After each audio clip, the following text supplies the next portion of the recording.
I remember laughing at the warning sign. Property closed, unstable structure, do not enter. Someone had drawn devil horns on the little exclamation point. Ethan took a picture, shook the snow off his jacket and said, "Relax, Mia, we're just getting a view. 10 minutes, in and out." The hotel rose above us like a dark tooth in the mountain, every window a black square, the roof jagged against the gray sky. The wind howled between the broken balconies, carrying this low, empty whistling sound that made my stomach knot. I almost said we should turn back. Almost. Inside, the lobby smelled of wet dust and something chemical, like old cleaning products that never fully faded. Our boots crunched over shattered glass and peeled tiles. A chandelier hung in the center, tilted, with only a single bulb still intact in a web of dead wires. "There shouldn't be power," I said, because the elevator panel was lit. We both saw it at the same time. The numbers glowed a sickly orange, 3. The little arrow above the doors pulsed, as if the cabin were waiting just one floor away. "Probably emergency backup or something," Ethan muttered. "In a hotel shut down 10 years ago?" I asked. He didn't answer. He walked over to the front desk. The guest book was there, half buried under dust and a fallen "Welcome" sign. He wiped it clean with his sleeve. There were names, dozens of them, all before the closing date stamped at the corner of the page. And then 3 more names, written long after. The ink looked fresh. "Look at the dates," I whispered.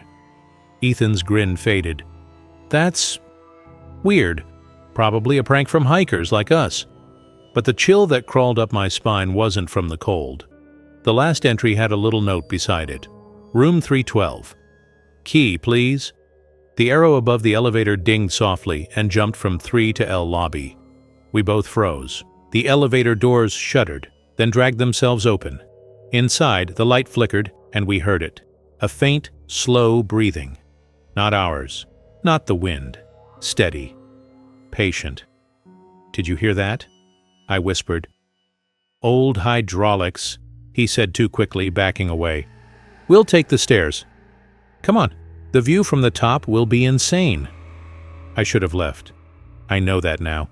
Instead, I followed him up the stairwell. The air colder with each step. The emergency lights along the wall were dead, but somehow there was enough glow from nowhere to see the peeling numbers. 1, 2, 3. The third-floor hallway stretched out in both directions, a tunnel of faded carpets and doors slightly ajar. The wallpaper had once been red. Now it was the color of dried flowers. At the far end, the elevator doors were half open as if something had forced its way out. "Let's find the stairs up," I said. "Get our view and leave." Ethan didn't reply. He was staring at a door on our left. 312. It was open just enough to see darkness inside. A key hung from the handle, swaying slightly as if someone had just brushed past it. "That wasn't in the lobby," I said. He swallowed. "Maybe someone is here. Hello?" he called. The word barely made a sound. The hotel swallowed it. The key stopped moving. I don't know why that detail terrified me so much, but it did. It just stopped. No sway. No vibration, like invisible fingers had pinched it still. "Ethan, let's go," I said, grabbing his arm. Something scraped softly on the carpet inside room 312. A dragging sound. Then a second set of footsteps, lighter, like someone walking on tiptoe. We both backed away. The elevator at the end of the hallway dinged. Its doors opened. The cabin was empty, but the little panel showed a message instead of a number. "Check-in complete." The hallway lights flickered, then brightened, casting clear color on the walls. That's when we saw them.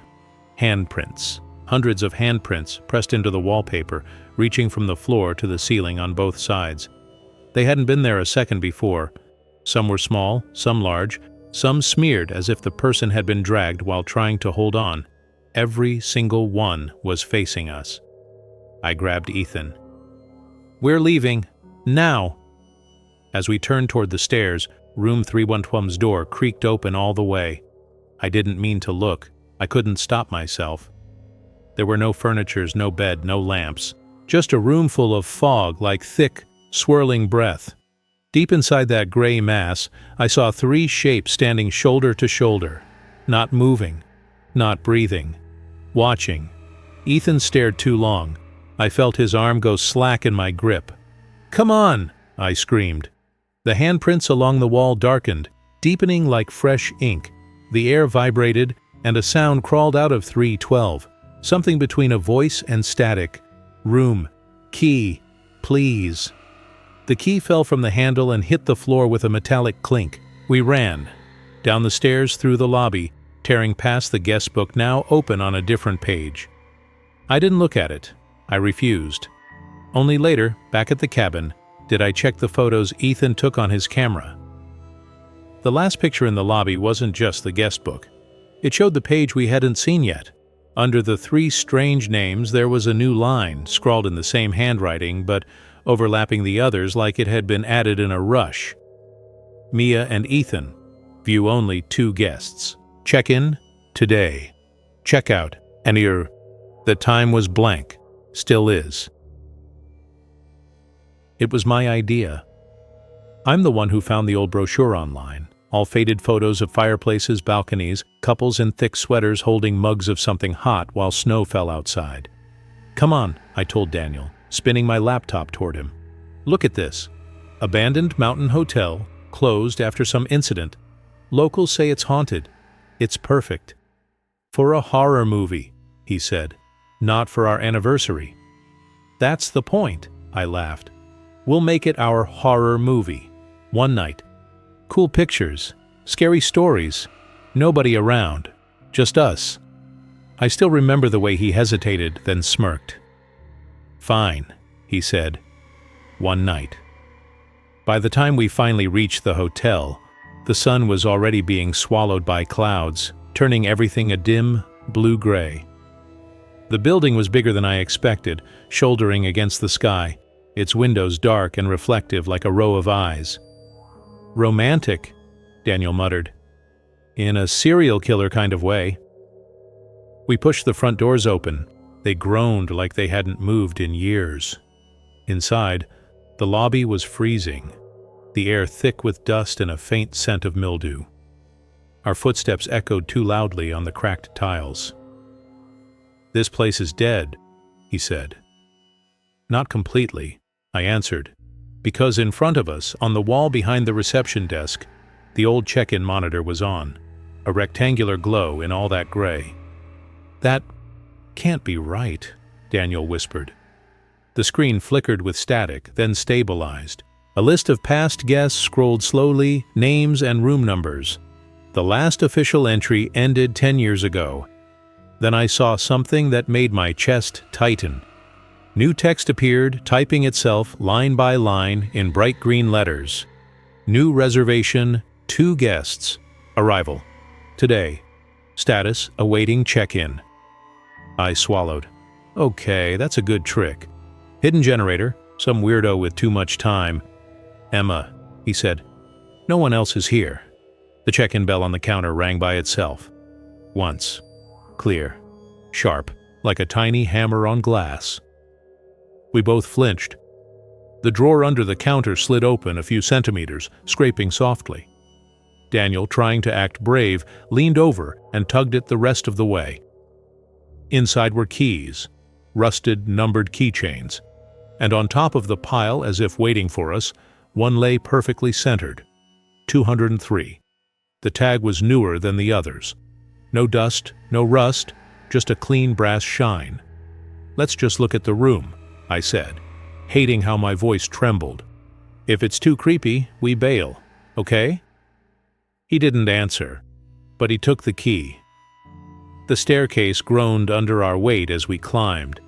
The second-floor hallway smelled of stale air and something sweet, like old perfume trapped in the wallpaper. The carpet muffled our steps, but I still felt like we were being too loud. Most doors were closed. Some hung crooked on their hinges. As we passed room 205, I heard a faint click, like a lock turning from the inside. I squeezed Daniel's arm. "Did you hear?" "Old pipes. This place is falling apart," he said, not looking at me.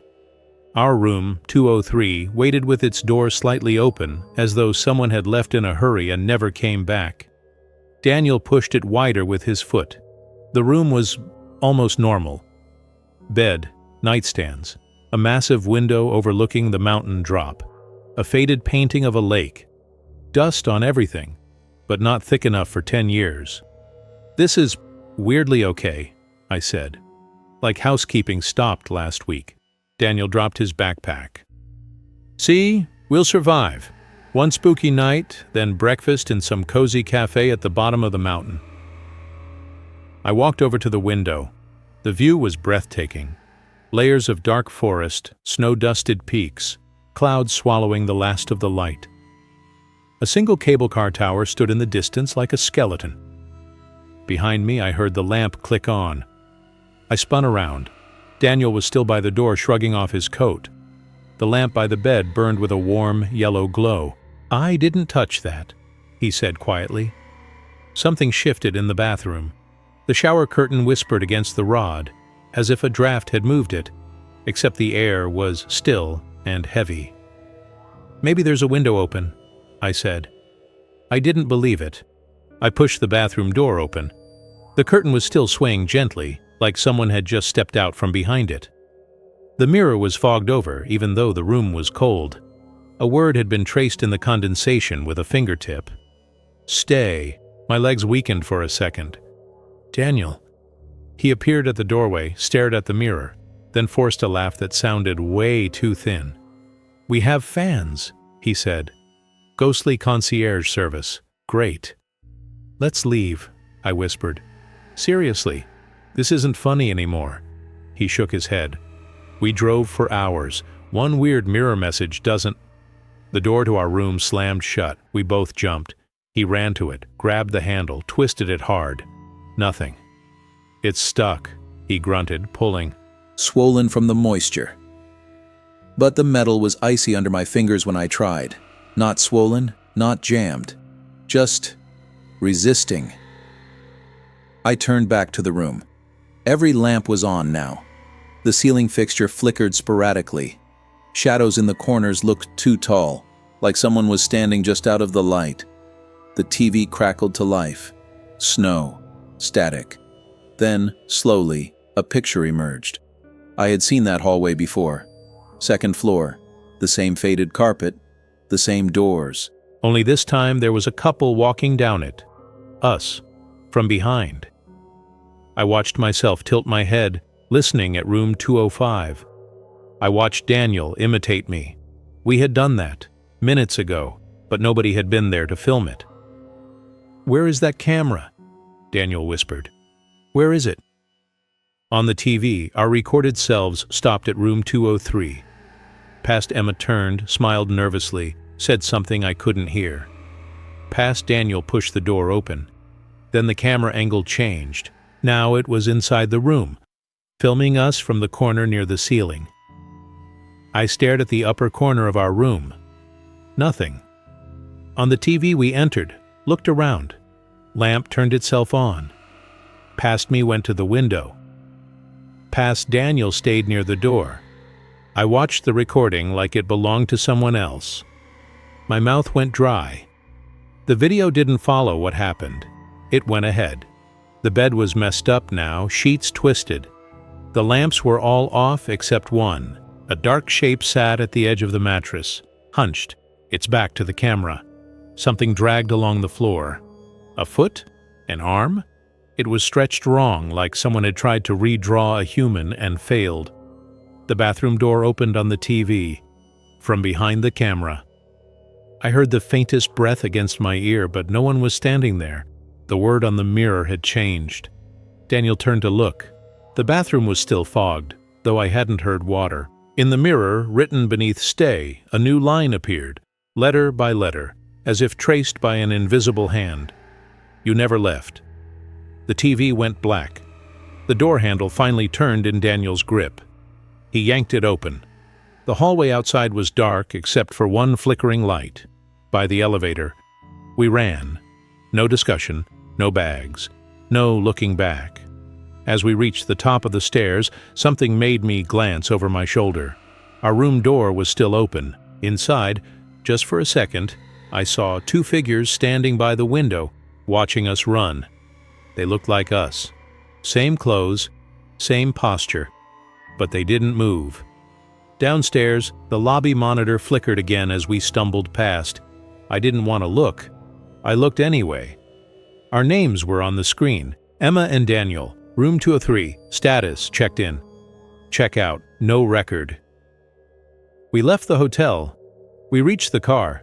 We drove until the building disappeared behind the trees. And yet, sometimes at night, when I look in the bathroom mirror, I see a flash of a different room behind me. A bed, a window, snow falling outside, and a message half faded that won't wipe away no matter how hard I scrub. Stay.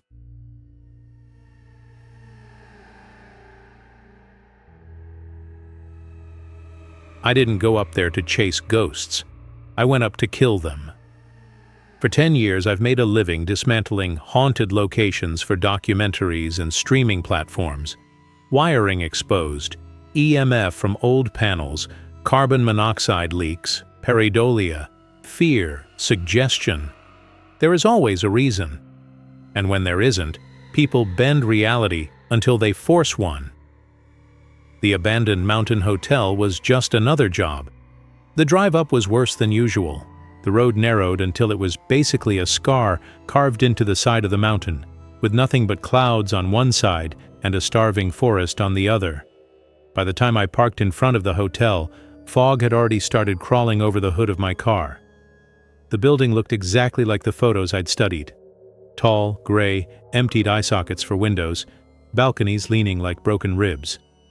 The front doors were chained shut, a faded sign hanging crooked. Closed by order of authorities. No entry. I smiled to myself. My producer had already cleared that. Bolt cutters. Chain gone. The doors resisted like they didn't want to open. When they finally gave, the smell hit me first. Mold, dust, and something faintly metallic. Like old blood on iron that had been washed 1,000 times, but never truly cleaned. I set my gear on the cracked lobby floor. Thermal camera, EMF detector, 2 recorders, head-mounted flashlight, body cam streaming to a hard drive in my backpack. Hotel on Ridge 7, I spoke into the recorder, my voice echoing back at me. Time of entry, 1814. Objective, document and debunk alleged hauntings. No power should be active. No registered activity for 10 years. Something buzzed softly. I turned. Behind the counter, a small desk lamp flickered to life. It shone on a thick, open book, the guest book. I walked over, recorder held close. The pages were yellowed, curling at the edges. Names marched down in neat lines, each with dates and room numbers. The last official entry I already knew by heart, a family of 4, 3 days before the incident that caused the closure. No details, no public records, just legal reasons and an evacuation order. Below that, someone had written in a much shakier hand, "We weren't supposed to stay, but it wouldn't let us go." No name, no date, just that sentence.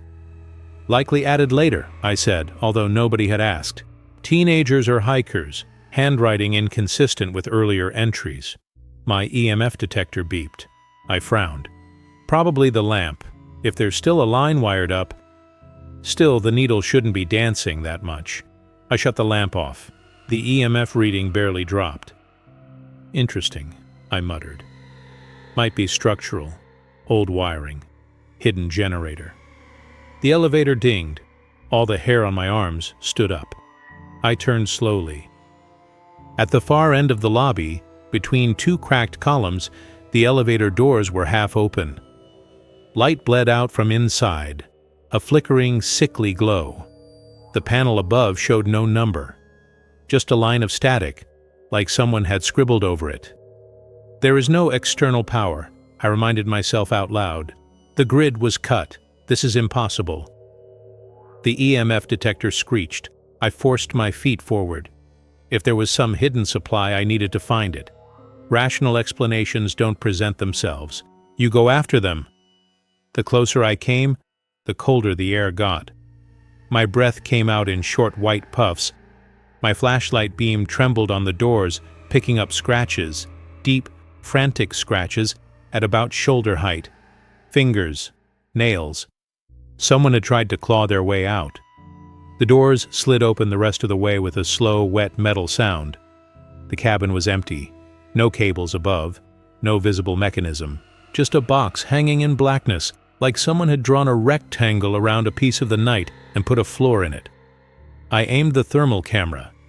Usually, you get messy color, heat from old pipes, residual warmth absorbed by walls. This time I saw almost nothing, just cold. And in the center of the cabin, a silhouette the camera didn't like. A distortion, like static, had taken human shape and was trying hard to hold it. "Interesting," I whispered, lowering the device before my brain could process more. Focus. Procedure. I didn't step into the elevator. Even my arrogance has limits. I took the stairs, documenting every creak, every paint bubble, every sign of stability or danger. The first and second floors were standard decay, broken doors, peeled wallpaper, scattered furniture. The third floor was different. As soon as I shoved the stairwell door open, the temperature dropped further. The hallway stretched out, lined with closed doors and pale, blotched carpet. The air smelled faintly of cleaning chemicals and something sweet rotting under them. My recorder captured my breathing. And something else. A low hum. No, not a hum. A whisper pitched so low it hid under the sound of my own lungs. I stopped and played it back. "Check in." The words were barely there. Could have been wind. Could have been hardware interference. Could have been my imagination. "I will confirm later in software," I said, marking this as potential audio artifact. The first 3 doors I tried were jammed. The fourth, room 305, swung open easily. Inside, the bed was made. Linens crisp. A mint sat on the pillow, half unwrapped. The TV remote lay perfectly centered on the nightstand. The clock on the wall ticked quietly. Ticked. I walked over and put my hand on the battery compartment. Empty. Tick, tick, tick. The second hand moved. I watched it complete a circle. It never slowed, never sped up. Just steady, in different time, in a place where time had supposedly stopped. My body cam vibrated once. Feedback from the pack. Connection lost, then restored. The feed was glitching. I turned slowly, panning across the room. For a moment in the mirror above the dresser, I saw something that shouldn't have been there, not me. The room reflected behind me, but I wasn't standing in it. Instead, I saw a man and a woman in outdated clothes sitting on the bed, holding hands so tightly their knuckles were white. Their faces were smudged, like someone had erased them with fingertips. Between them, a third figure sat on the edge of the mattress, head down, hair covering most of its face, hands clasped, as if waiting. The second I blinked, they were gone. My heart hammered against my ribs, but my voice stayed as even as I could make it when I spoke. Visual anomaly in mirror, likely pareidolia plus reflection distortion. We'll review frame by frame. The door behind me closed with a soft click. I spun around. "All right, very funny," I snapped, knowing there was no one to hear it. The handle turned easily when I tested it, but the hallway outside was gone. There was a hallway, but not the one I'd come from. This one was narrower, longer, lit by buzzing fluorescent lights that cast everything in sickly blue. The carpet was newer here, less stained, and I heard people, footsteps, laughter, luggage wheels. The hotel alive. My rational brain split neatly in two. One half screamed, "None of this is possible." The other half lifted the recorder closer and whispered, "Temporal disorientation, visual hallucination. This appears to be an overlay of past activity onto current environment." A man brushed past me without looking up, his suitcase rolling behind him, wheels squeaking. I could see right through him to the door of room 307. A child ran by, chasing something invisible, her giggle echoing off the walls. She flickered 3 times as she passed under the light. The EMF detector went mad. At the far end of the corridor, the elevator doors opened. Everyone went quiet. One by one, the half-present guests turned toward it. Their faces blurred, features dissolving when I tried to focus. They began to walk, slow and obedient, luggage and all, toward the open mouth of the elevator. I stepped aside. None of them looked at me. They filed in. The cabin should have been full by the 10th person. It wasn't. They kept entering, pushing through each other like smoke. The last to arrive was a man in a suit holding a clipboard. He stopped, turned his head just enough for me to see the shape of a smile that didn't reach his eyes. "Checking in?" he asked. His voice wasn't loud. It was everywhere. I forced my throat to work.